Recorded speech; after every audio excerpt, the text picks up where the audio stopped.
Bismillah wa bihamdih. Assalamualaikum warahmatullahi wabarakatuh.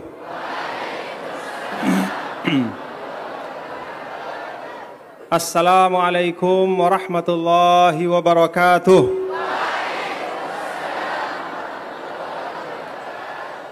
Assalamualaikum warahmatullahi wabarakatuh.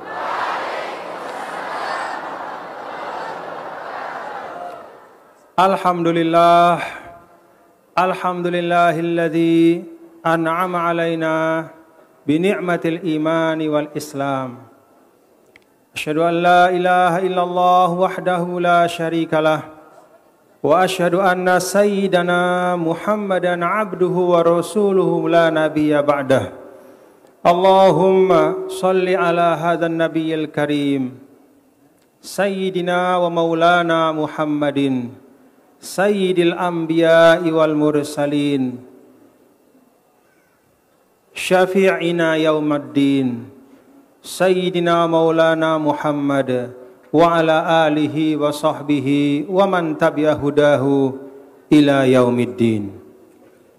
Allahumma aslih ummata Muhammadin sallallahu alaihi wasallam wa farij an ummati Muhammadin sallallahu alaihi wasallam warham ummata Muhammadin sallallahu alaihi wasallam wanshur wahfaz wa ayyid nahdatal watani fil alamin wa ammir nahdatal watani diniyatal islamiyata ala madhhabi ahli sunnati wal jamaati ila yaumiddin bihaqqi Muhammadin sallallahu alaihi wasallam.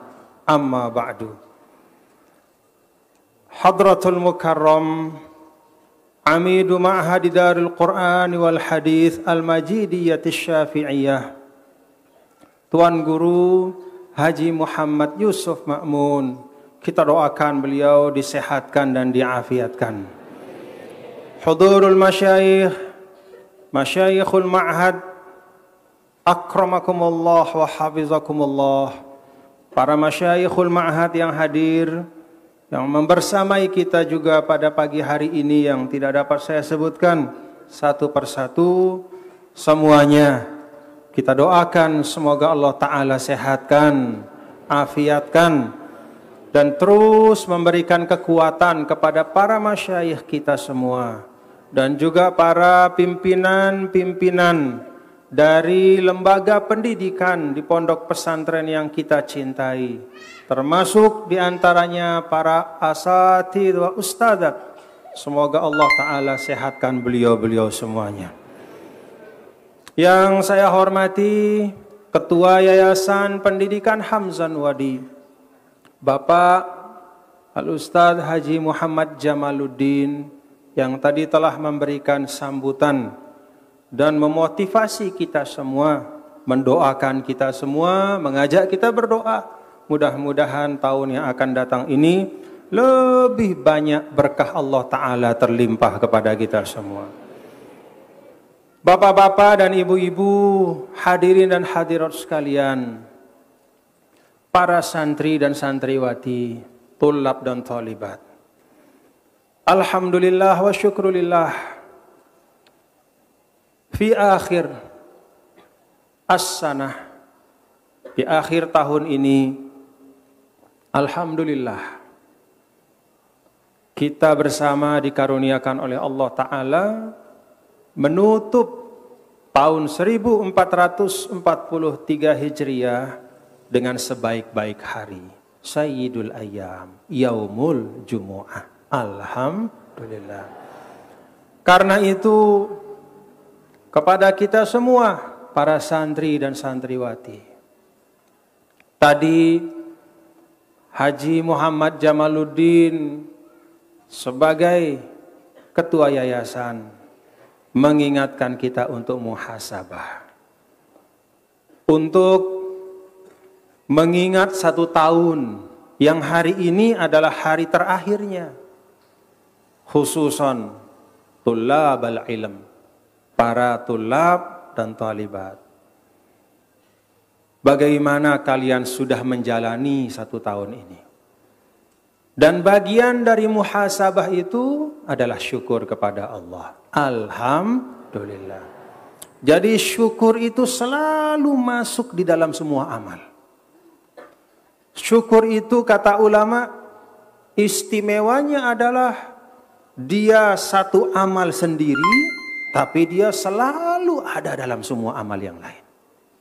Dan setiap amal yang lain, baik itu amal yang sifatnya fardu ain atau fardu kifayah atau bahkan pun yang mustahabbah dan bahkan pun amal-amal kita dalam kehidupan dunia ini semuanya, apapun yang kita lakukan, kalau tidak ada nilai kesyukuran di dalamnya, maka dia tidak akan sempurna sebagai satu amal. Baik itu secara lafaz maupun secara makna. Salat kita, adakah lafaz syukur dalam salat? Ada enggak? Ada.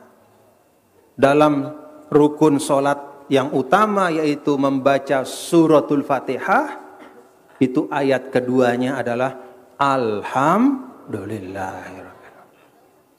Itu secara lafzon. Dan secara makna sesungguhnya semua gerakan sholat itu syukur kepada Allah. Mulai dari takbir kita, Allahu Akbar, itu kesyukuran. Kenapa kita syukur ketika takbir? Karena salah satu nikmat terbesar bagi manusia, dia tahu dirinya hamba Allah. Dia tahu bahwa dirinya kecil. Dia tahu bahwa di depan Allah dia tidak ada artinya. Itulah takbir. Allahu Akbar, Allah Maha Besar. Aku dinara artinku. Saya tidak ada daya upaya. Hanya Allah yang Maha Besar. Itu takbir. Dan kalau kita sudah takbir dan kita sadar makna takbir, itu nikmat yang luar biasa. Manusia tahu bahwa dirinya adalah hamba. Maka hilang sombong, hilang takabur. Tulab talibat ini punya ilmu. Apakah dengan ilmu itu akan sombong ananda semua? Tidak. Karena kita tahu ilmu itu bukan kita bawa ketika kita lahir. Ya. Ketika kita lahir, tidak ada yang kita pahami, tidak ada yang kita mengerti. Lalu datangkan oleh Allah Ta'ala guru-guru untuk mengajar kita. Maka dengan wasilah guru, orang tua, sahabat, lingkungan, sampai ilmu kepada kita. Alhamdulillah. Karena itu bapak-bapak dan ibu saudara-saudara sekalian, ananda para tulab dan talibat, pada akhir sana seperti ini, dalam semua kesempatan, khususnya bil khusus hari ini, saya mengajak kita semua untuk memperbanyak syukur kepada Allah Ta'ala. Alhamdulillah. Dalam muhasabah ada syukur, dalam sholat ada syukur, dalam istighfar pun ada syukur. Karena ketika kita beristighfar, itu suatu nikmat. Nikmat bahwa kita sadar kita salah. Karena celaka manusia kalau dia salah, khilaf, salah, dosa, dan dia tidak sadar. Maka nikmat yang luar biasa bagi seorang manusia, di antara banyak nikmat adalah dia beristighfar kepada Allah. Astaghfirullahaladzim. Nah karena itu, bapak-bapak dan ibu, menjelang akhir tahun nanti sebelum masuk maghrib. Nanti pada waktu maghrib itu biasanya kita ditradisikan oleh para guru kita untuk membaca doa akhirus sana. Lalu ketika sudah masuk maghrib, kemudian selesai sholat maghrib, kita membaca doa awal sana. Sebelum doa akhir sana itu, ditradisikan oleh para ulama kita untuk membaca beberapa hal. Mari kita baca hari ini. Pertama kita baca Sayyidul Istighfar 3 kali. Diikuti dengan sholawat 3 kali. Diikuti dengan ayat kursi 3 kali. Dan terakhir kita baca Al-Baqiyatus Sholihat 3 kali. Saya baca bersama-sama dengan seluruh hadirin dan hadirat sekalian. Kita mulai dengan Sayyidul Istighfar. Bismillahirrahmanirrahim. اللهم أنت ربي لا إله إلا أنت خلقتني وأنا عبدك وأنا على عهدك ووعدك ما استطعت أعوذ بك من شر ما صنعت أبوء لك بنعمتك علي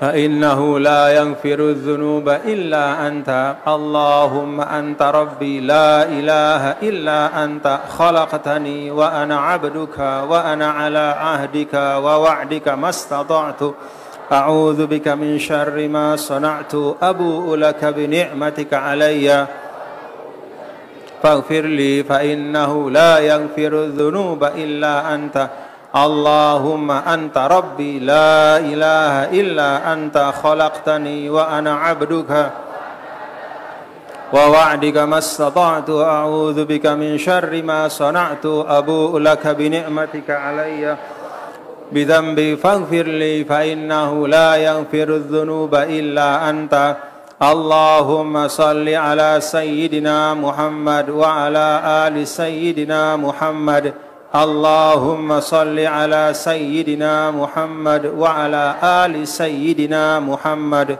اللهم صل على سيدنا محمد وعلى آل سيدنا محمد بسم الله الرحمن الرحيم الله لا إله إلا هو الحي القيوم لا تأخذه سنة ولا نوم له ما في السماوات وما في الأرض من ذا الذي يشفع عنده إلا بإذنه يعلم ما بين أيديهم وما خلفهم ولا يحيطون بشيء من علمه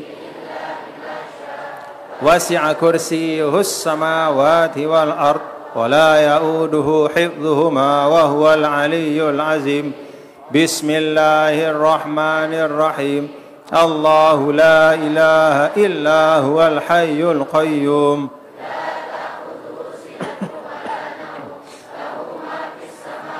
وما في الأرض من ذا الذي يشفع عنده إلا بإذنه يعلم ما بين أيديهم وما خلفهم ولا يحيطون بشيء من علمه وسع كرسيه السماوات والأرض ولا يؤوده حفظهما وهو العلي العظيم بسم الله الرحمن الرحيم الله لا إله إلا هو الحي القيوم لا تأخذه سنة ولا نوم له ما في السماوات وما في الأرض من ذا الذي يشفع عنده إلا بإذنه يعلم ما بين أيديهم وما خلفهم ولا يحيطون بشيء من علمه إلا بما شاء ولا يؤوده حفظهما وهو العلي العظيم سبحان الله والحمد لله ولا إله إلا الله والله أكبر سبحان الله والحمد لله ولا إله إلا الله والله أكبر سبحان الله والحمد لله ولا إله إلا الله والله أكبر Alhamdulillah. Nanti doa akhir tahunnya sebelum maghrib ya, ketika masuk waktu maghrib berdoa, itu doa yang mujarab dan ma'mul bihi ya, suatu doa yang banyak diamalkan oleh para ulama dan katakanlah tawarat ya, dari ulama itu insyaallah barokah ya. Apa-apa yang diamalkan oleh para ulama, apalagi dari generasi ke generasi ya, walaupun lafaznya tidak persis ya, tidak persis diajarkan oleh Nabi kita, Nabi besar Muhammad sallallahu alaihi wasallam, tetapi doa itu insyaallah mujarrab, doa yang berdasarkan ilham dan hidayah dari Allah Subhanahu wa taala kepada para ulama kita. Dan ba'da salat maghrib nanti kemudian dipersilahkan untuk membaca doa awal tahun. Mudah-mudahan doa demi doa, termasuk pada pagi hari ini ya, para ulama mentradisikan untuk membaca Sayyidul Istighfar, membaca sholawat, membaca ayat kursi, membaca al-baqiyatus salihat. Itu adalah cara kita untuk bersyukur kepada Allah Subhanahu wa taala. Alhamdulillah. Bapak-bapak dan ibu, hadirin dan hadirat sekalian yang dirahmati Allah, para tulab dan talibat, ananda semua yang saya cintai dan kita semua, kami semua para masyayikh, para ustazah, seperti orang tua kalian semua, ananda itu mendoakan semua para santri dan santriwati di pondok pesantren Darun Nahdlatain dan juga di semua sekolah NWDI. Kami semua mendoakan mudah-mudahan razaqakum ilman mubarakah, fatahallahu alaikum futuhal arifin. Ananda semua diberikan ilmu, diberikan rezeki. Razaqakum, Allah beri rezeki. Ilman mubarakah, yaitu ilmu-ilmu yang diberkahi. Fatahallahu alaikum futuhal arifin. Dan hati ananda semua, pikiran ananda semua, otaknya, hatinya Allah Ta'ala bukakan untuk mendapatkan semua ilmu-ilmu dan hikmah yang terbaik yang bisa menjadi bekal untuk ananda menjalani kehidupan, menjadi pejuang agama, bangsa dan NWDI insyaallah. Bapak-bapak dan ibu, alhamdulillah wa syukrulillah. Tentu pada saat 1 Muharram atau menyambut tahun baru Islam, ya, kita semua mengenang, bersyukur, mengenang perjalanan dakwah, mengenang kehidupan baginda Rasulullah sallallahu alaihi wasallam yang tidak ada kesia-siaan di dalamnya. Semuanya adalah perjuangan. Tidak ada hal-hal yang batil apalagi di dalam ucapan maupun perbuatan beliau. Semua perbuatan dan ucapannya adalah taujihun wa irsyadun lil ummah. Semuanya, bahkan yang tidak dilafalkan, semua yang diteladankan, termasuk diantaranya adalah hijrah. Pada saat Nabi kita, Nabi besar Muhammad sallallahu alaihi wasallam berangkat dengan perintah dan izin dari Allah Subhanahu wa taala, berhijrah dari Mekah ke Madinah. Hijrah yang penuh dengan romantika. Kalau ananda baca, kita baca bagaimana Rasul menyiapkan dirinya lahir dan batin untuk meninggalkan tempat yang sangat beliau cintai. Rasulullah sallallahu alaihi wasallam menghibur dirinya, menghibur diri beliau, menyemangati diri beliau bahwa apa yang Allah Ta'ala perintahkan itulah memang yang terbaik. Tidak ada keraguan, tidak ada keraguan, karena semua Nabi dan Rasul itu salah satu sifat utama yang diberikan oleh Allah Ta'ala, bahkan kata ulama sebelum qoblal bi'tsah, adalah keyakinan kepada Allah. Jadi bukan karena ragu, bukan karena ragu beliau menghibur dirinya, tetapi itulah manusia. Sebagai seorang manusia, baginda Rasulullah sallallahu alaihi wasallam samter isine kangen, sayang li Mekah. Karena di situ beliau lahir. Disitulah beliau melewatkan masa kecil beliau. Disitulah beliau bersahabat. Disitulah beliau membangun dakwahnya pertama kali. Sirron wa ba'da dzalika jahron. Awalnya beberapa tahun itu dengan sembunyi-sembunyi. Lalu kemudian Allah Ta'ala perintahkan untuk dengan terang-terangan secara jahat. Dengan 1001 tantangan. Tiba-tiba turun perintah Allah untuk berhijrah. Diizinkan untuk berhijrah. Nabi kita, Nabi besar Muhammad sallallahu alaihi wasallam menerima perintah Allah itu dengan ikhlas, dengan penuh kesyukuran. Walaupun tidak hilang sayang beliau kepada Mekah, tidak kurang kangen beliau kepada Mekah. Karena itulah masqatu ra'sihi, ya, itulah tempat beliau dilahirkan. Bapak-bapak dan ibu, ananda semua, khususnya tulab dan talibat ma'had, kita baca sirah Nabi kita, Nabi besar Muhammad sallallahu alaihi wasallam. Termasuk di antaranya perjalanan dan hijrah. Perjalanan yang penuh dengan tantangan dan cobaan, tapi dijalani dengan penuh kesyukuran dan kesukacitaan. Rasulullah sallallahu alaihi wasallam sebagai pelaku utama hijrah, beliau bersukacita dalam arti melihat bahwa masa depan dakwah itu akan jauh lebih lapang dibanding sebelumnya, walaupun harus meninggalkan tanah airnya. Yang membersamai Rasulullah sallallahu alaihi wasallam Sayyidina Abu Bakar As-Siddiq radhiyallahu anhu juga bersukacita. Karena tidak ada suhbah yang paling mulia selain dari membersamai Nabi besar Muhammad sallallahu alaihi wasallam.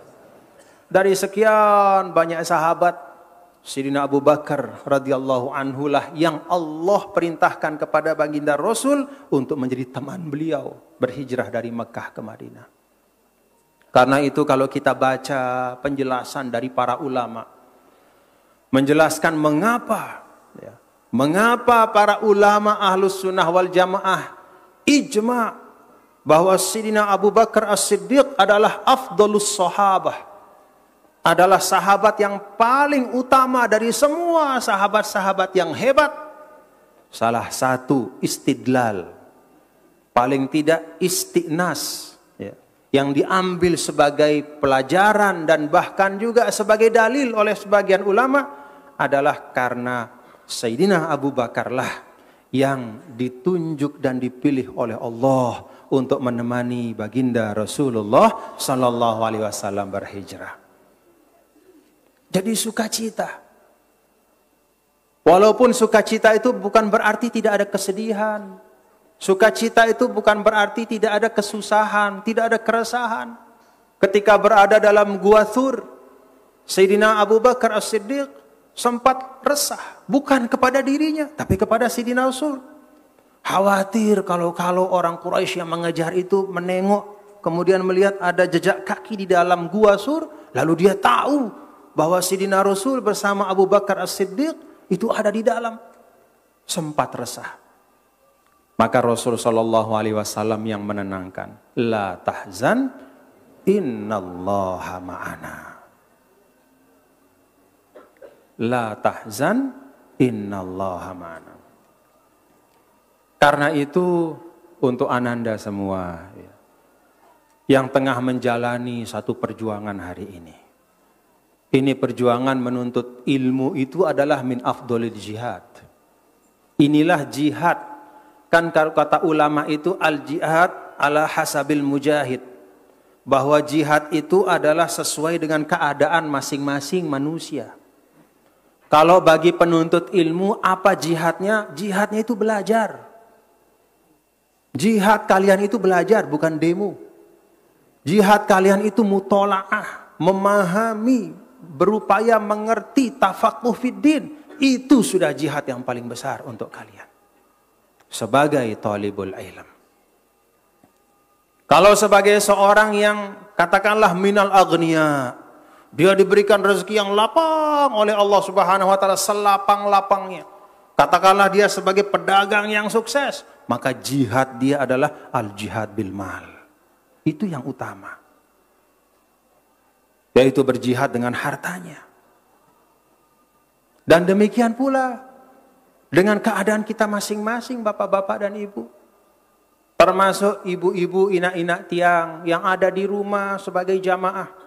Bukanlah seorang ustazah, katakanlah bukanlah seorang yang menjadi dosen misalnya. Bukanlah seorang yang katakanlah memiliki usaha yang besar misalnya. Rumah tangga biasa. Apa jihad dari ibu-ibu ketika berada di rumah tangga masing-masing? Berjihad, berkhidmat untuk keluarganya. Itulah jihad. Nah, dalam menempuh semua perjuangan-perjuangan kita melihat kepada baginda Nabi kita, Nabi besar Muhammad sallallahu alaihi wasallam, jalani itu semua dengan kesukacitaan. Alhamdulillah. Bukan berarti ndik narak kesedihan, ndik narak tantangan, ada pasti tantangan. Karena memang hal yang baik itu selama dia semakin baik, selama dia semakin mulia, pasti akan semakin besar tantangannya. Kalau kita mau ngambil telur ayam, cukup kita pergi ke kandang ayam, tidak susah. Tapi kalau Ananda mau mengambil telur Raja Wali, itu harus naik ke puncak gunung. Mendaki. Belum lagi kalau sudah dapat telurnya, induknya bisa marah, dipatok. Tantangannya besar. Baydul Anuq, itu telur Raja Wali.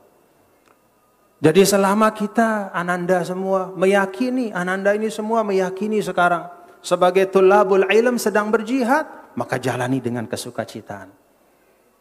Bukan berarti tidak boleh sedih, bukan berarti tidak boleh nangis, silahkan nangis, tapi jangan lama-lama nangisnya.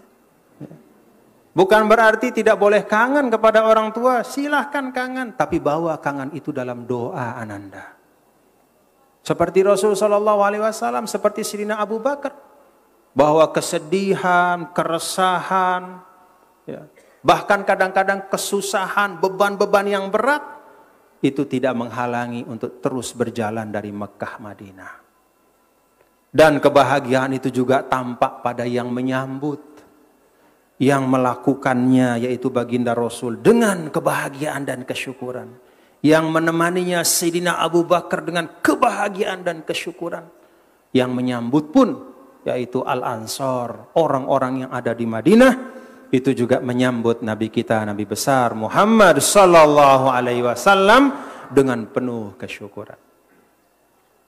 Maka dilantunkanlah Tala'al badru alaina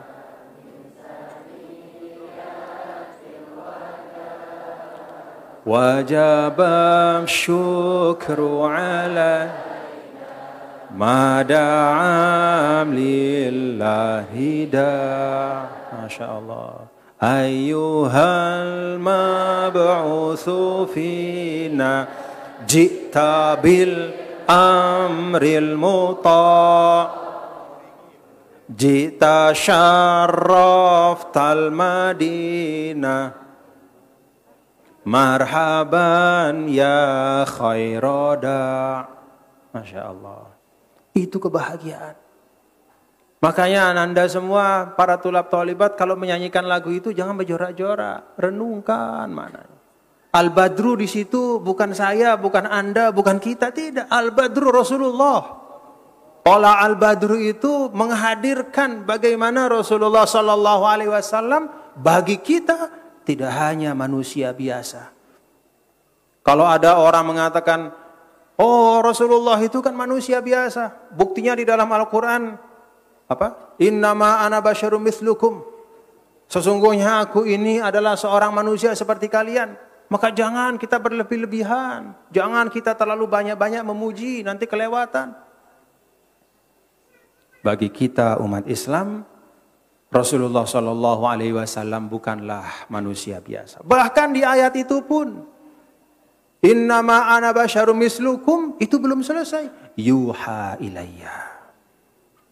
Saya adalah seorang manusia seperti kalian yang diwahyukan padaku. Yuha ilayya annama ilahukum ilahu wahid.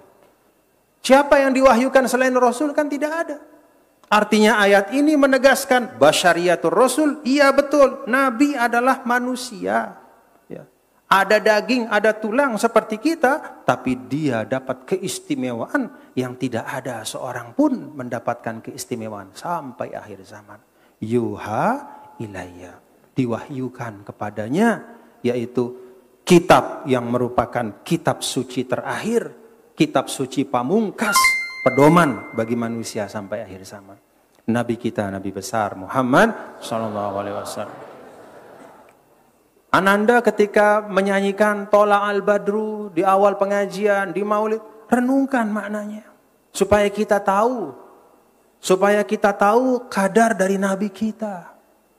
Tidak mungkin kita akan bisa memuliakan seseorang kalau kita tidak tahu kadarnya. Tidak mungkin kita bisa bersikap yang tepat kepada seseorang kalau kita tidak tahu kadar orang itu.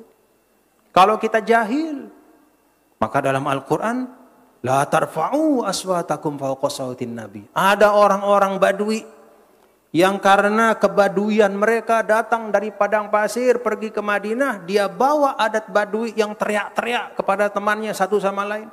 Maklum Badui itu kan jaraknya jauh-jauh. Kemahnya beda-beda. Sehingga kalau mau didengar oleh teman ya harus teriak. Kalau bepesi ini didengar si Batur. Ya, oi, karena Batur jauh. Ya, dengar. Dibawalah adat Badui itu ke Madinah, tempat yang di situ ada Rasul. Ketika datang ke Rasul sallallahu alaihi wasallam bertamu di depan pintu, dia bawa adatnya ketika di tabana pasir, dia teriak. Maka diingatkan oleh Allah, la tarfa'u aswatakum fawqa sautin nabi. La taj'alu du'a ar-rasul ya, ka du'a ba'dikum ba'dha. Jangan kau jadikan cara memanggil Rasul ya. Bainakum ka du'a ba'dikum ba'dha. Seperti kamu memanggil kepada teman satu sama lain. Hei Tuan Guru Salah misalnya, Tuan Guru Salah ya. Tuan Guru Aziz, nggak boleh begitu. Ya Rasulullah, ya Sayyidi, ya Nabi Allah, ya Habibi. Itulah Nabi kita, Nabi besar Muhammad SAW. Maka pelajaran hijrah bapak-bapak dan ibu, selain mengajarkan kita tetap bersyukur, bergembira di tengah perjuangan, menjalaninya dengan penuh kesyukuran. Walaupun ada 1001 tantangan, hijrah juga mengajarkan bagaimana kita beradab kepada pemimpin-pemimpin kita, khususnya kepada baginda Nabi besar Muhammad sallallahu alaihi wasallam. Dan pelajaran adab itu bisa datang dari mana saja. Sebagaimana halnya dalam hijrah itu, dari mana pelajaran adab tentang kemuliaan Rasul? Datangnya dari orang Ansor. Orang Ansor yang relatif baru kenal Islam dibanding sebagian sahabat yang sebelumnya sudah kenal Islam di Mekah. Kan kalau kita baca sejarah ya, pada saat bagaimana datangnya bagaimana datangnya masuknya hidayah Islam ke orang-orang Ansor. Dimulai dari datangnya beberapa orang ketika sedang berhaji, lalu Nabi sampaikan kepada mereka, lalu mereka pulang. Datanglah kemudian setelahnya ada 12 orang yang kemudian baiat Aqabah Ula, lalu pulang lagi tahun depan datanglah 72 orang, 2 diantaranya perempuan berbaiat kepada Rasul di Mina. Kaum perempuan berbaiat kepada Rasul di Mina. Itu yang kemudian pulang 72 orang dan kemudian menyebarkan Islam di Madinah. Tidak lama setelah itu turunlah perintah untuk berhijrah, Nabi berhijrah.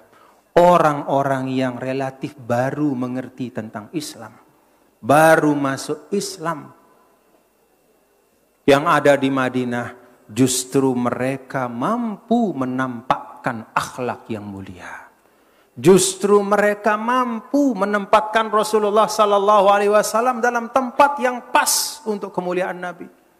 Maka mereka mengatakan ketika datang Rasulullah sallallahu alaihi wasallam, bukan mengatakan tola'ar Rasul, tola'an Nabi, tola'al Badru. Bukan atana Rasul, atana Nabiullah, tidak, tapi tola'al Badru. Telah nampak bulan purnama. Al-Badru, bulan purnama. Coba. Itulah lambang kesempurnaan. Min saniyatil wada wajib syukru alaina ma da'a lillahi da. Jita syarraftal Madinah. Padahal Rasulullah sallallahu alaihi wasallam yang memang saat itu kalau kita bicara tentang siapa yang butuh dan siapa yang dibutuhkan, siapa yang benar-benar butuh secara lahiriah. Kalau kita bicara tentang siapa yang butuh, maka sesungguhnya Rasul sallallahu alaihi wasallam lah kalau ukuran manusia kita nih yang butuh untuk hijrah. Karena di Mekah beliau terus-menerus ditekan.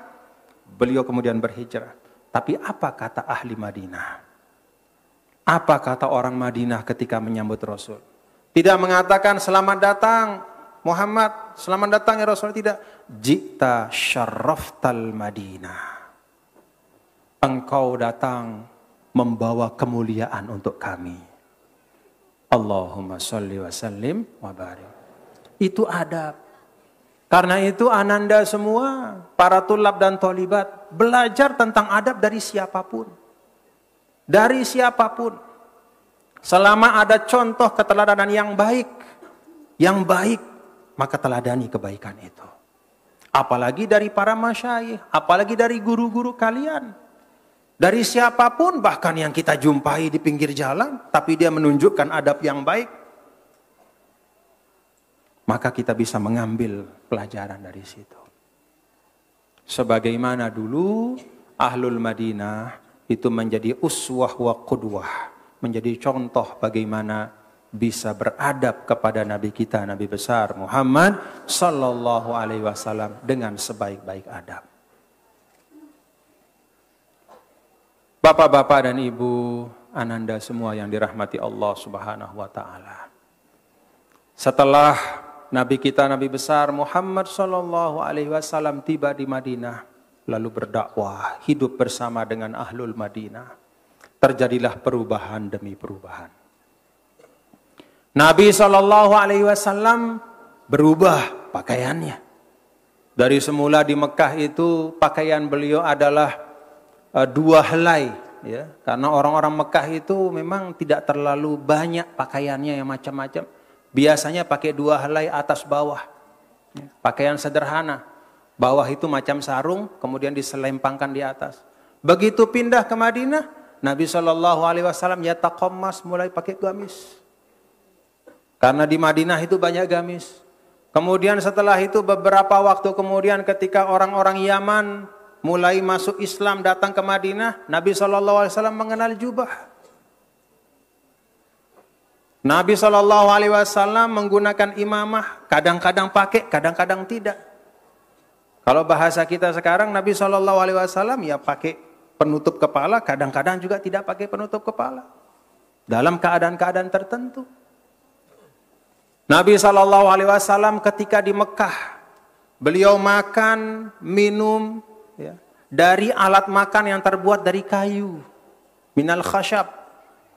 Karena orang Mekah tidak atau belum terbiasa, tidak umum menggunakan tembikar atau hasil tanah liat itu.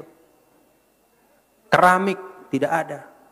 Ketika pindah ke Madinah, alat makan Rasul berubah. Para sahabat juga mulai mengenal makan pakai keramik. Karena Madinah itu cukup banyak orang-orang Yahudi di situ dan juga perjumpaan tempat perdagangan, sehingga hasil-hasil keramik itu juga banyak. Diimpor dari Cina, dari mana-mana, di situ dipakai. Banyak perubahan. Tetapi di tengah-tengah perubahan itu ada hal-hal yang tidak berubah. Kalau pakaian boleh berubah, alat makan juga berubah. Bahkan dalam perjalanan masjid Nabi kita, Nabi besar Muhammad sallallahu alaihi wasallam pun, ya, itu juga berubah dari semula pelepah-pelepah korma, kemudian setelah Rasul wafat itu mujassos, mulai kemudian tanah liat, kemudian dipasangkan semacam kayak semen cara dulu, tapi bukan semen yang kayak sekarang. Itu olahan batu-batu kapur. Bukan hanya masjidnya, bahkan mimbar Rasulullah SAW pun juga berubah. Dari semula tidak ada mimbar, hanya bertelekan atau bersandar pada pelepah batang kurma. Lalu kemudian ada sebagian sahabat meminta kepada Rasul izin untuk membuatkan mimbar kepada Rasulullah SAW. Lalu Nabi dibikinkan mimbar. Nabi kemudian naik untuk berkhutbah, naik supaya kelihatan lebih tinggi. Ada dibuatkan satu tempat, naik ke tempat itu, berdiri Rasul di atas tempat yang dibuat. Itu perubahan-perubahan. Qabla hijrah, ba'da hijrah, banyak perubahan-perubahan. Tetapi ada hal-hal yang dijaga oleh Nabi kita, Nabi besar Muhammad sallallahu alaihi wasallam untuk tidak boleh berubah. Usulul iman, usulul Islam, wa usulul akhlaq. Jadi rukun iman, rukun Islam, ya, kemudian pokok-pokok akhlak itu tidak boleh berubah. Nah karena itu ananda semua, ya, nyantri pada hari ini tidak sama dengan nyantri pada zaman saya. Nyantri hari ini tidak sama dengan nyantri zaman saya. Apalagi dengan zaman ketika murid-murid pertama Sidi Syekh Maulana. Pasti beda. Pakaiannya pasti beda. Kitab-kitab yang diajarkan ya, juga tidak persis sama. Kitab-kitab yang diajarkan tidak persis sama. Yang awal dulu sampai sekarang ada beberapa perubahan. Apalagi sarana-sarana yang lain. Bahkan ahwalukum, halnya kalian pun itu tidak sama dengan yang dulu. Kalau sekarang ahwal dari ananda semua itu jauh lebih mudah dibanding kami dulu.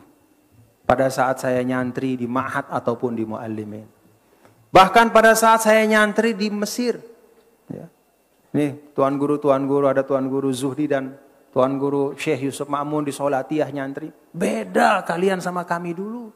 Ahwalukum itu mukhtalifatun an ahwalina. Fasilitas para tulab talibat dibanding kami jauh lebih banyak hari ini.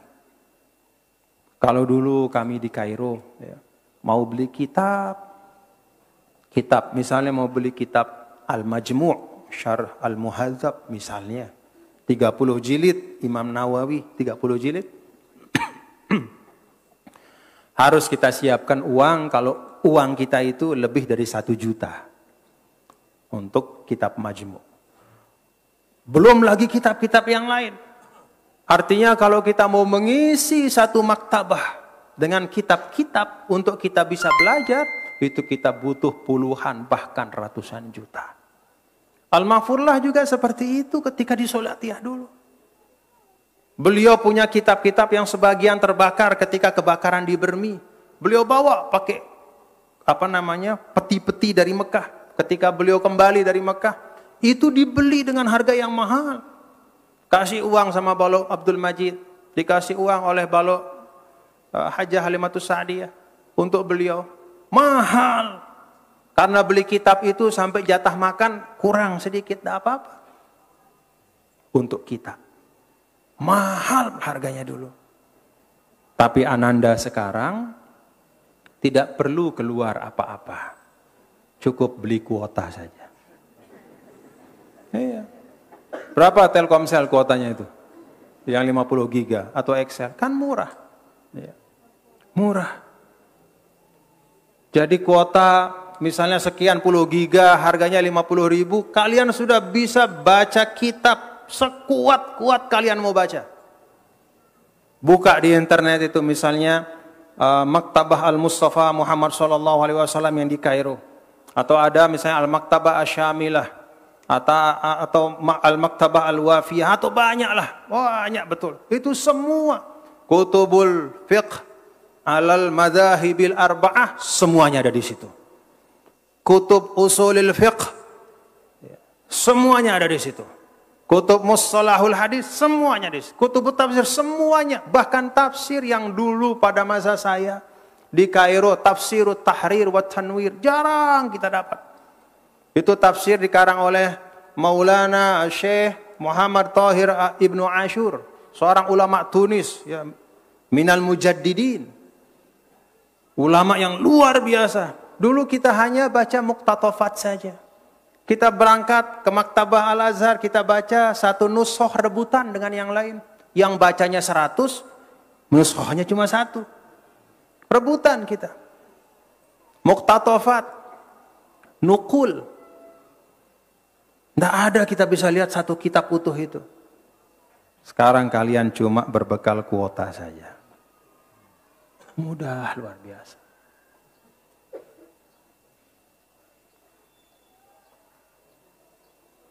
Tapi ananda semua, ya, kadang-kadang kemudahan tidak melahirkan kesungguhan. Mara angkun dengan si bedui balik lek sedin masjid. Ya kadang-kadang si palang malas di masjid.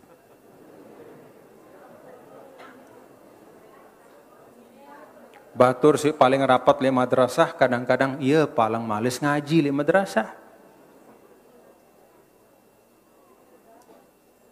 Kadang-kadang, kan kadang-kadang nu jarang deh. Ya, tentu dia termasuk sida.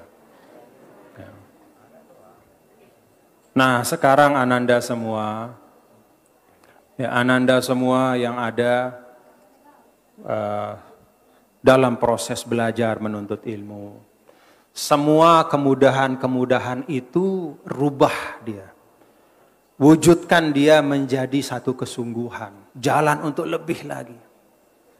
Mun bahasa jamak-jamak, kalau kemudahan itu berbanding lurus dengan kealiman, maka seharusnya para tulab tolibat ma'had hari ini kealimannya berlipat-lipat dibanding kami pada masa saya, apalagi masa yang lalu. Kalau kemudahan berbanding lurus dengan kealiman, artinya mun semakin muda membaca kitab, ndek tulak lelah-lelah lalu aning bembe, ndek tulak nyugulang kepeng luwe-luwe, cukup tembeli kuota 50.000, tembau baca kitab, apa sih tembeli baca kitab ini bau terbaca? Kalau kemudahan seperti itu berbanding lurus dengan kealiman, maka sesungguhnya ya, kalau bisa seperti itu, ya, maka ini semua menjadi alamah semuanya. Ini alamah semua. Amin ya Rabb. Tapi kenapa tidak menjadi alamah sebagian? Kenapa? Karena kemudahan tidak dimaknakan sebagai jalan untuk menambah kebaikan. Tapi kemudahan dimaknakan sebagai jalan untuk berleha-leha, untuk bersantai-santai. Sering saya sampaikan anak-anakku, para tulab tolibat, kalau Ananda santai hari ini akan susah masa depan. Jangan melihat seorang yang berdiri di atas mimbar pada saat menyampaikan pengajian, apalagi lihat Sidi Syekh Maulana. Sekarang buka YouTube, lihat Maulana Syekh, bagaimana beliau menyampaikan, bagaimana beliau memberikan pengajian. Jangan lihat Maulana Syekh pada saat beliau menyampaikan itu saja, tapi baca perjuangan beliau ketika menuntut ilmu. Baca perjuangan itu, resapi, pahami. Jangan lihat Tuan Guru Haji Yusuf Ma'mun hari ini saja. Jangan lihat Tuan Guru Solah hari ini, Tuan Guru Abdul Aziz, jangan lihat Ketua Yayasan hari ini. Lihat bagaimana perjalanan panjang menuntut ilmu.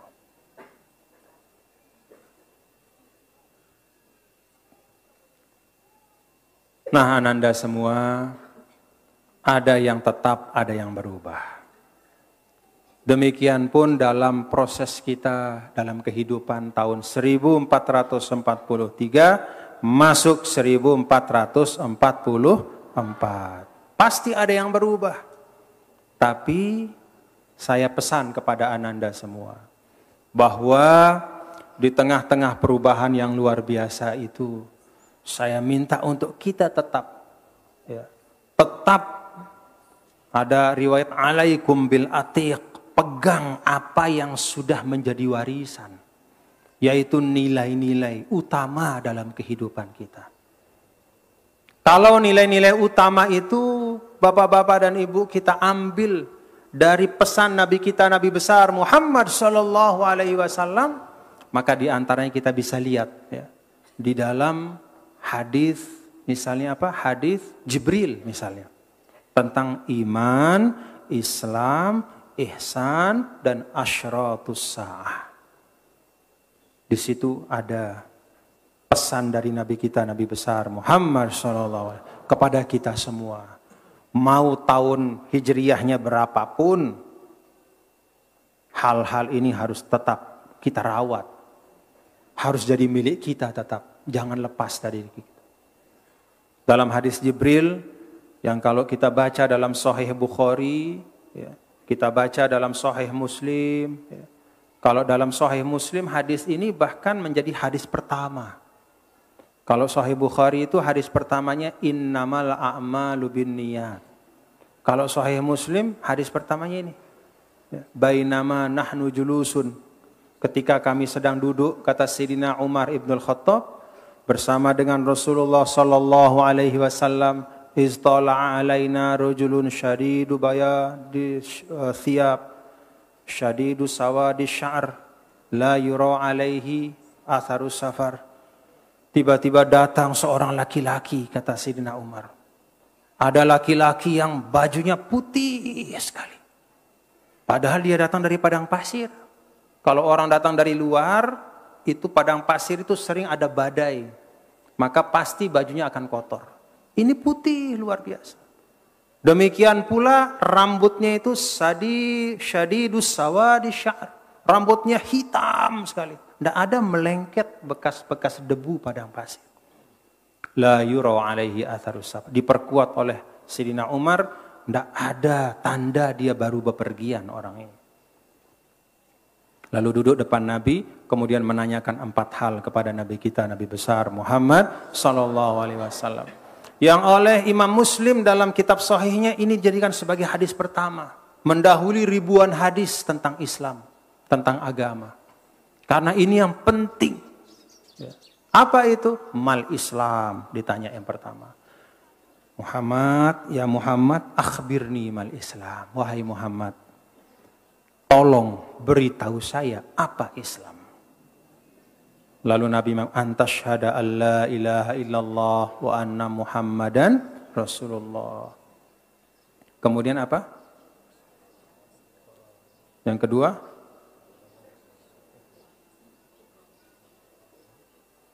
Apa yang kedua? Pertama syahadat, rukun Islam yang kedua. Hah?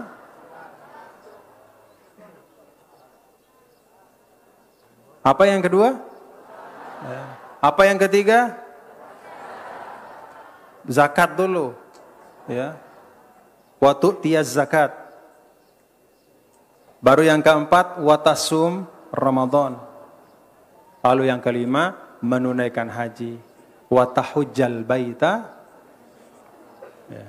Ini stata'ta ilahi sabila. 5 rukun Islam. Lalu ditanya yang kedua, mal iman. Apa itu iman? Lalu dijelaskan oleh Rasulullah SAW, antu'mina billah wa malaikatihi wa kutubihi wa rusulihi wal yaumil akhir wa bil qadari wa antu'mina bil qadari khairihi wa syarri. Beriman kepada Allah, para malaikat, para rasul, kitab-kitab suci, adanya hari akhir, dan yang keenam adalah beriman kepada ketetapan Allah, qada dan qadar. Lalu ditanya yang ketiga, mal ihsan, an ta'budallah ka'annaka tarah. Fa illam takun tarahu fa innahu yara. Apa itu ihsan? Ihsan adalah hidup kita ini selalu menghadirkan Allah dalam setiap saatnya. Kita merasakan, meyakini Allah selalu melihat kita.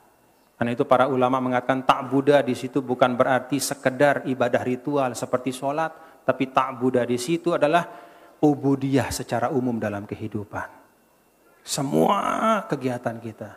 Yang kentalik pekan sadar Allah kita ita. Yang kentalik masjid ingat Allah kita ita. Lek rurung, lek embe-embe. Fa illam takun tara fa innahu yara. Kalaupun engkau tak bisa melihatnya, maka dia pasti melihatmu. Ka'annaka tara, seakan-akan kita di depan Allah ya, beribadah ya, menjalani kehidupan seakan-akan Allah selalu bersama kita. Kita tak bisa melihat Allah, Allah selalu melihat kita. Kemudian yang keempat, malaikat Jibril bertanya kepada Nabi kita, Nabi besar Muhammad SAW. Dan ini yang penting menurut tiang ya, selain yang 3 hal sebelumnya. Nabi ditanya, Masa'ah, piran. Walaupun di sini pertanyaan, apa itu kiamat? Matas sa'ah ya ditanya, matas sa'ah. Kapan hari kiamat? Kapan hari kiamat? Baginda Rasul menjawab, tidaklah mal mas'ul anha bi'a'lama minasail. Tidaklah yang ditanya lebih tahu dari yang bertanya. Artinya ilmu kita sama untuk urusan kapan hari kiamat. Tidak ada yang tahu persis. Lalu malaikat Jibril bertanya,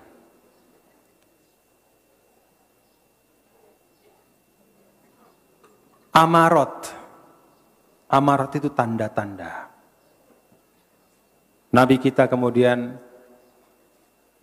menyampaikan ada 2 tanda yang disampaikan. Yang pertama, antalidal amatu rabbataha. Wanita melahirkan tuannya. Lalu yang kedua, akan ada masa al-hufat yang biasanya tidak punya sepatu, bertelanjang kaki, al-urat yang biasanya tidak pakai baju, atau bajunya itu baju seadanya saja. Antara al-hufat, al-urat, al-alah, orang-orang yang biasanya fuqara, betul-betul tidak punya apa-apa.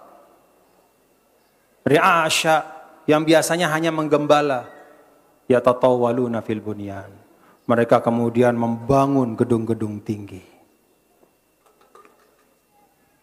Tanda yang pertama ini para ulama menyampaikan penjelasannya kepada kita. Apa yang dimaksudkan perempuan melahirkan tuannya? Banyak penjelasan para ulama.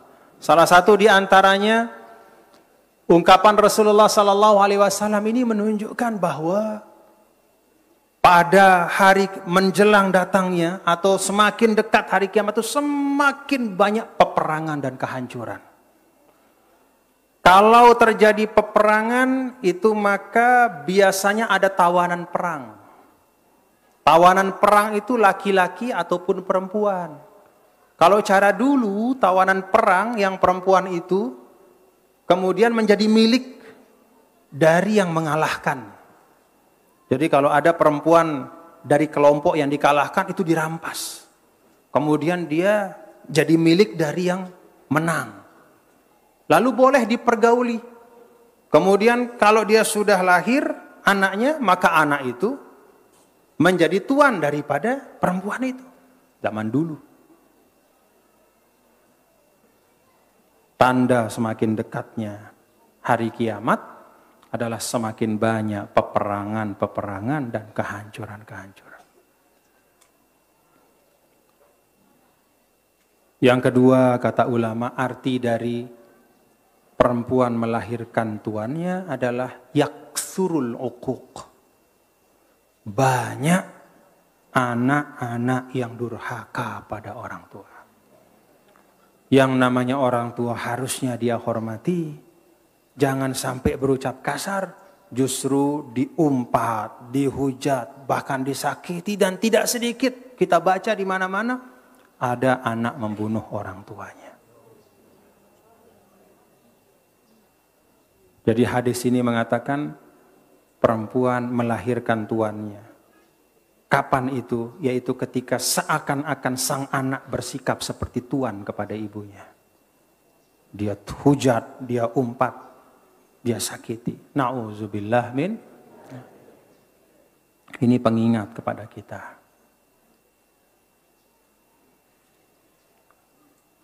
Ada juga ulama mengatakan maksud dari anak perempuan melahirkan tuannya adalah tangqalib mawazinul qiyam. Sudah berubah kebalik kebelah. Ya, sudah berubah standar-standar dan ukuran-ukuran nilai dalam kehidupan. Si semula lai aib, benar-benar aib tegawe nengke wajah di jamak. Luwe dengan gawe ya. Ya mohon maaf bapak-bapak ibu. Beberapa waktu terakhir misalnya kan ada fenomena di Jakarta. Yang anak-anak muda itu ya. Apa namanya itu? Ya SCBD, nah, Citayam Fashion Week katanya. Itu istilah. Istilah apa isi istilah itu? Isi dari istilah itu adalah anak-anak muda laki-laki dan perempuan yang berhari-hari bahkan mereka tinggal di situ. Tidur di emperan. Hanya untuk bisa nyebrang jalan sambil joget-joget. Coba bayangkan.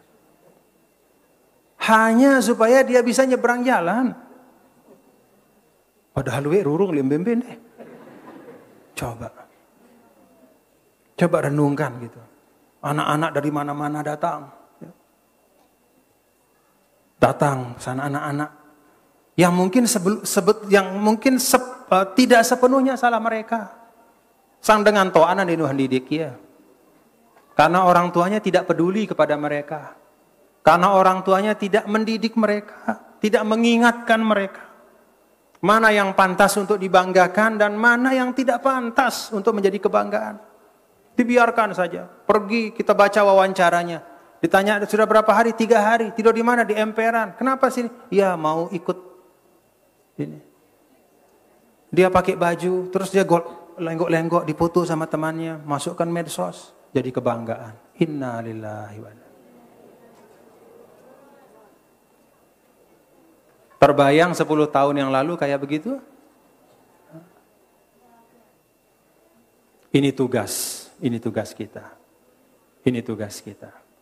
Kan semua apa yang kita saksikan hari ini di TV adalah hasil dari proses panjang. Bagaimana dia dibesarkan di tengah keluarganya. Bagaimana orang tuanya mendidiknya. Kalau dia punya tempat yang nyaman di rumah, dia tidak akan tidur di emperan. Walaupun bukan katakanlah tempat yang mewah, tapi ada kasih sayang. Tidak mungkin dia akan tidur di emperan. Bahkan yang lebih aneh lagi, mohon maaf, al-misliyah. Dengan mama, si Meta dengan mama. Ada di situ dan banyak. Bahkan ada yang saya tonton, diwawancarai. Dan itu kemana-mana videonya saya dapat terima juga. Ndek tebuik-buik ngucap innalillah. Dengan mama, lagu ngadu ke lambi marah dengan Nina. Terus seketahuan mau ngapain di sini? Mau cari suami katanya. Mama ya mama. Coba, mau cari suami katanya. Innalillahi wa inna. Itu yang kata Rasul, antalidal amatu rabbaha. Nilai sudah terbolak-balik. Atau bahasa Al-Maghfurlah, hatta yarau hasanam ma laisa bil hasani. Anggapnya bagus, padahal sesuatu sinonya nyida. Bukannya kalau ada orang-orang seperti itu kan istilahnya diobati, ya, diobati, diingatkan. Bukan lalu kemudian diberikan ruang untuk kemudian semau-maunya. Innalillah. Itu kejadian. Nah karena itu ananda semua yang saya cintai. Ada seorang alim besar, ya. Seorang alim besar yang baru saja wafat. Guru kita Al-Maghfurlah Al-Habib Abu Bakar Ali Al-Adni Al-Masyhur. Habib Abu Bakar Al-Adni. Beliau itu termasuk adalah guru dari para guru-guru habaib-habaib yang ada. Termasuk Habib Umar. Habib Abu Bakar ini kalau tidak salah adalah salah satu guru beliau juga. Habib Umar juga mengaji dulu kepada beliau. Wafat 2 hari yang lalu pada hari Rabu. Kita bacakan Al-Fatihah. Semoga Allah Ta'ala merahmati beliau, menempatkan beliau di tempat yang termulia di sisi Allah Subhanahu Wa Ta'ala bersama eyang beliau, ya, yaitu baginda Rasul Sallallahu Alaihi Wasallam. Bersama syuhada salihin. Al-Fatihah. Bismillahirrahmanirrahim. Alhamdulillah. Ar-Rahmanirrahim. Maliki yaumiddin. Iyyaka na'budu wa iyyaka nasta'in. Ihdinas siratal mustaqim. Siratal ladzina an'amta 'alaihim ghairil maghdubi 'alaihim. Habib Abu Bakar ini, bapak-bapak dan ibu, saudara-saudara sekalian. Beliau mengarang banyak sekali tulisan, bahkan dalam kitab khusus yang beliau namakan ya, satu pandangan atau satu bentuk fikih dalam arti kefahaman. Fikih itu artinya kefahaman.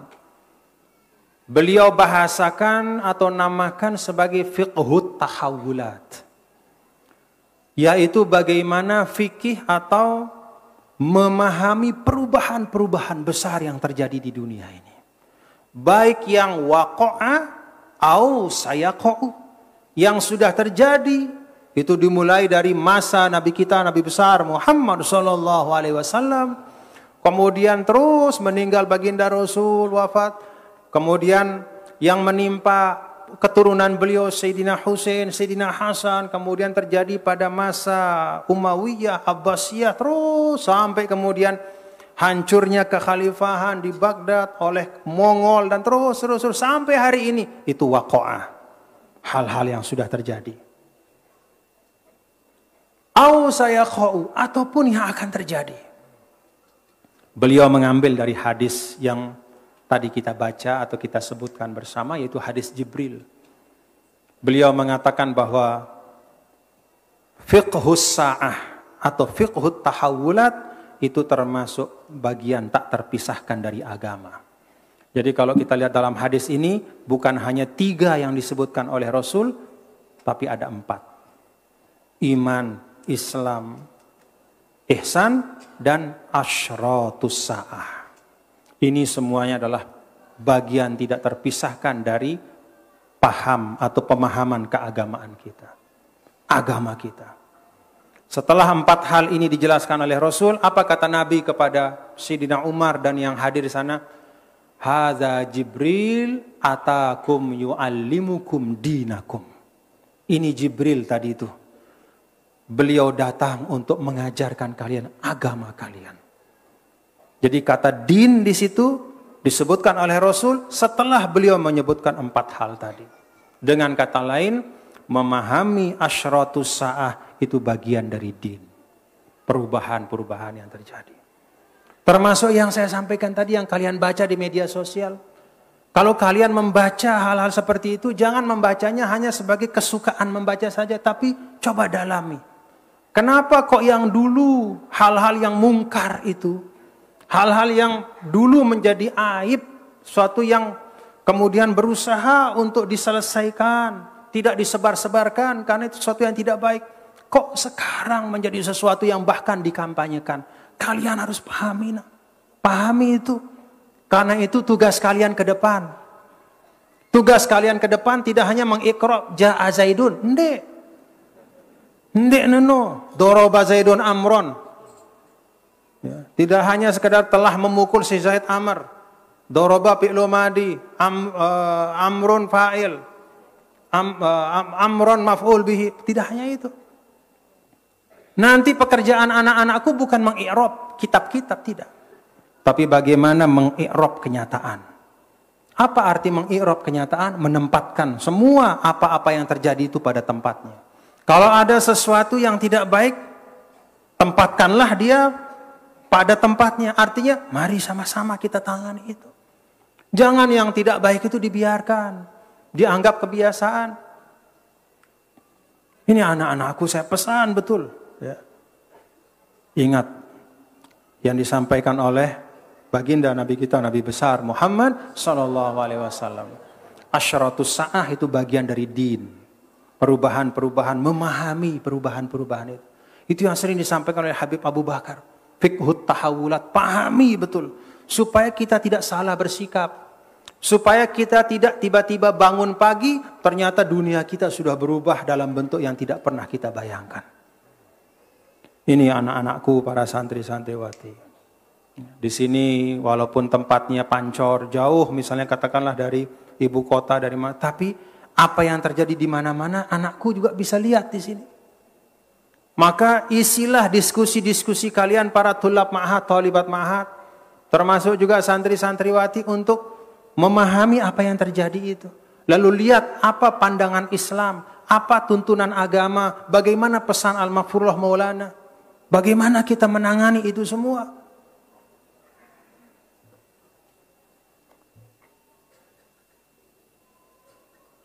Karena ingat dari ketua yayasan tadi, ada 2000-an santri baru di sini. Itu di luar mahasiswa. Santri saja. Dari TK sampai aliyah. 2000. Belum yang di ma'had, belum di mahasiswa. Kita syukur alhamdulillah. Tapi kalau kalian ingin tahu kesyukuran kami yang terbesar dan kesyukuran Maulana Syekh yang terbesar adalah bukan pada bertambahnya Bukan sekedar pada bertambahnya jumlah yang belajar di pondok kita. Tapi bagaimana yang belajar, anak-anakku ini semua mengerti amanahnya. Paham EP apa sih EP Dait era ini? Bagaimana hari ini mempersiapkan diri untuk menghadapi tantangan itu. Karena itu belajar, membaca, berdiskusi, turun ke masyarakat. Turun ke masyarakat. Untuk berdakwah. Menyampaikan Islam itu membawa nilai-nilai yang bisa menjadi jalan keluar dari problem yang ada. Sampaikan. Tapi tidak bisa hari ini kalau zaman dulu misalnya pokoknya yang penting kita yakin Islam benar, lalu selesai. Mungkin zaman dulu bisa, tapi sekarang tidak bisa. Harus jelas apa yang bisa kita tawarkan. Misalnya kayak tadi itu, fenomena seperti yang Citayam itu. Apa lalu kita sebagai santri-santriwati? Bagaimana kita melihat fenomena itu? Bagaimana kita menanganinya? Apa yang harus kita lakukan? Karena apa yang terjadi di sana bisa jadi besok lusa terjadi semakin dekat dan ada di tengah-tengah kita. Kan begitu. Sesuatu itu kan awalnya aneh, tapi karena banyak biasa, akhirnya dianggap sebagai sesuatu yang biasa. Jangan sampai model kayak begitu menjadi misalnya apa? Itu kan Citayam. Jangan sampai tidak berani saya sebut nama desa di sini. Jangan sampai jadi di tempat kita lah. Na'udzubillah min. Tapi itu waqi'. Itu kenyataan. Tidak bisa kita hadapi dengan hanya marah. Tidak bisa kita hadapi hanya dengan menggerutu. Tapi kita hadapi dengan apa yang dulu Nabi kita, Nabi besar Muhammad sallallahu alaihi wasallam lakukan ketika melihat keadaan di Mekah, di Madinah yang dilakukan oleh ulama-ulama, para pejuang-pejuang ketika melihat keadaan yang tidak baik, mereka merubahnya ya, dengan uslub dakwah yang baik. Dalam bahasa Al-Qur'an bil hikmah wal mau'izatil hasanah wajadilhum billati hiya ahsan.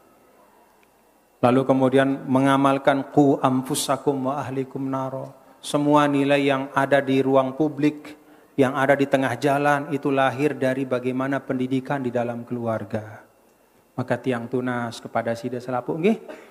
Ibu-ibu munda sayang li anak-anak da didik ya bagus-bagus. Kalau kita sayang pada anak kita, didik dia baik-baik.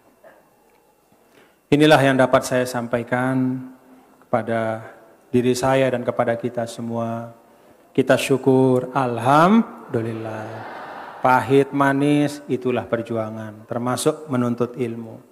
Lalu kita belajar adab yang baik. Ya. Belajar adab yang baik. Mengambil nilai-nilai kebaikan dari manapun. Selama itu memang suatu yang baik. Dan tidak bertentangan dengan tuntunan-tuntunan agama kita. Lalu kemudian kita sikapi perubahan yang ada ini, bapak-bapak dan ibu, ya, dengan tetap menjaga anak-anakku, ya, pokok-pokok yang memang harus kita jaga. Namanya juga pokok, tunggak. Harus kita berpegang. Iman, Islam, ihsan. Kemudian paham terhadap perubahan yang terjadi dan bagaimana menyikapi perubahan itu. Mudah-mudahan tahun yang akan datang, ya, nanti malam berubah tahun secara hijriah, besok, ya, nanti malam sebenarnya karena kan hijriah itu mulai dari malam ya, tenggelam matahari, itu sudah hitungannya 1 hijriah, ya, 1 Muharram, ya, 1444 hijriah. Kita berdoa. Ya mudah-mudahan nanti malam dan seterusnya. Ya mudah-mudahan menjadi waktu-waktu yang lebih berkah untuk kita semua. kesempatan, keluangan yang anak-anakku menjadikannya sebagai jalan untuk menambah kesungguhan dalam menuntut ilmu. Banyak kemudahan, manfaatkan dengan penuh kesungguhan. InsyaAllah razaqakum ilman nafi'an mubarakah. Semoga Allah berkahi kita semua, jaga kita semua lahir batin, diri kita, guru-guru kita, keluarga kita, sahabat kita, madrasah kita, organisasi kita, bangsa kita Indonesia. Bangsa yang dimuliakan Allah ini, semoga Allah jaga kesatuannya, kekompakannya, persaudaraannya pada tahun-tahun yang akan datang dan seterusnya. Ala hadhihi niyyah wa ala kulli niyatin salihah wa ila hadratin nabi. Al-Fatihah. Alhamdulillahirabbil alamin arrahmanir rahim maliki yaumiddin iyyaka na'budu wa iyyaka nasta'in ihdinas siratal mustaqim siratal ladzina an'amta 'alaihim ghairil maghdubi 'alaihim waladdallin amin wallahul muwaffiq wal hadi ila sabilir rasyad. Bapak-bapak, Ibu, tadi Ketua Yayasan menyampaikan insyaallah bulan depan kita berhultah ya. Mudah-mudahan hultah kita juga diberkahi Allah dan